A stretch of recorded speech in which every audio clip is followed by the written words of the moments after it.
Hi everybody, welcome to video number 16. Now today I want to talk to you about letting go of the past, moving on and how to grieve from it. Now my first question to you watching the video, how many of us can put our hands up and say we've been held hostage by our past, by certain circumstances that have happened to us that are still holding us hostage, not physically, but in an emotional and in a spiritual way? I know I have, right? So let's talk about that. But I want to talk about, first of all, why I chose to use the words grieve from it. Now, let's think about this. When we go through, whether it be a relationship breakup or whether it go through a job loss or whether it's a family circumstance that you're going through, it feels like a death.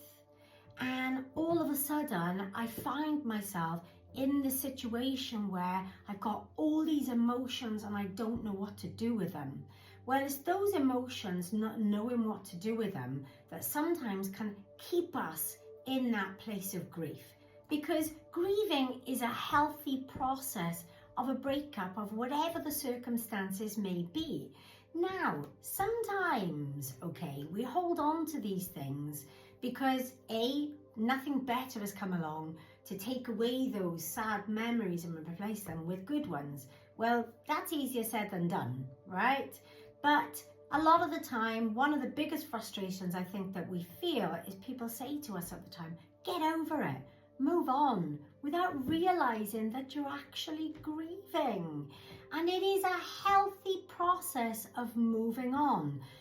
Just sometimes we can be held there for longer than we need to be. And so let's look at that a little bit more in depth, okay? Sometimes we can be angry and we can be disappointed with the experiences that we've had, which are still interfering with our energies, with our mind, and with the fact of helping us to move on. So there are ways that you can do this in a healthy way to help you move on. First of all though, in comes Angie's terms and conditions, you have to want to move on. Why are you holding yourself hostage by those things? Why are you allowing those emotions to be held hostage? Why are you allowing your world to be held hostage by the things that would have, could have, should have, didn't happen? So guess what? You don't have to do that anymore. And today, I think all of us need to look in that mirror and go, you know what I'm going to do? I'm going to dust off my shoulders. I'm going to get my little peacock feathers back. And I'm going to move forward with my life. I'm going to lock up my past and I'm going to throw away the key. And there's a few things here now that can help you do that.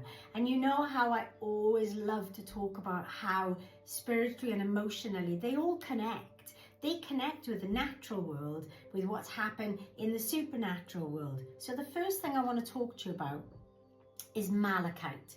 Now I absolutely love working with the stones and the gems, as you know. Malachite, here we have, this is the bracelet of positivity. You can put this on. Now it's beautiful in colour, as you can see. It's a gorgeous green. Now you can wear it again or you can hold it. And that will help to balance all of your emotions and the harmony around you. Because sometimes, no, I'm not saying we're all going to be skipping down the road happy from wearing it. But it just balances out that emotional roller coaster that we can go through when it comes to the grieving process. Now, again, next question to you all. How many of you know anybody around you right now that may be going through the grieving process of a relationship, of a job loss, etc.? Well, you could actually get them this beautiful little hug card. I'm going to read this out to you because I think this is so adorable. Here's a little hug for you to make you smile when you feel blue, to make you happy when you feel sad, the littlest hug you've ever had. Can you imagine receiving one of them and how good it would make you feel? And the last thing that I'm going to close with here is a little jar of love.